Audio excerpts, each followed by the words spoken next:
A wise man once taught me that success is born in the lands of failure. Through my teenage years, I always want to be on the popular crowd or be the cool guy. I started lifting weights and wanted to do bodybuilding at the age of 14. My dream was to be able to become a Mr. Olympia. Then by the age of 19, I was discouraged because my wife at the moment didn't support me. So I stopped lifting weights for many years. And that took me into obesity. So by the age of 21, I became obese. I was weighing more than 240 pounds. I had more than 5 different heart conditions and problems with my sugar levels. And that's when a friend of mine, the doctor, told me that I had to do a drastic change on my lifestyle or I wasn't going to see my son graduate. Keep in mind, my son was 3 years old back then.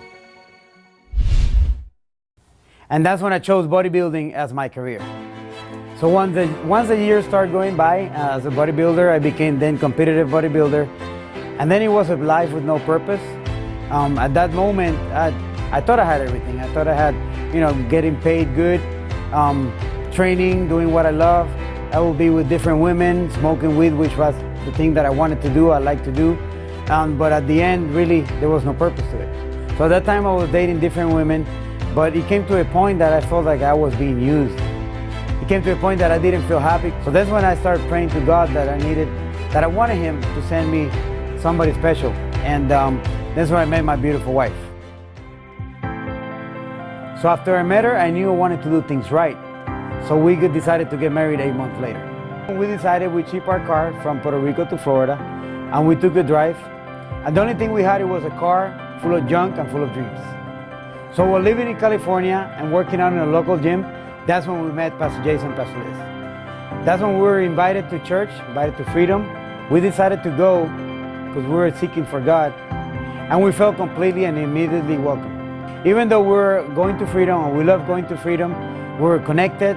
We were still struggling financially, and there was a point where we almost went back to Puerto Rico. I remember a day where we were really, really struggling, and we only had $10 on the account.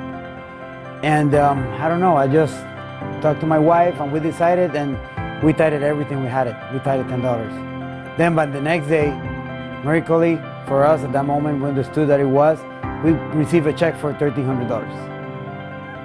I remember in worship, that's when God gave me the vision of what Suda is today.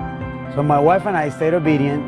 We planned it, we built it, and today Suda is exactly the vision that God gave me. I understand now that we're not only helping people get physically stronger, but also spiritually stronger. And here at Suda, we glorify God with our body. So through this journey of failure and success, I realized that if you draw closer to God, He'll draw closer to you.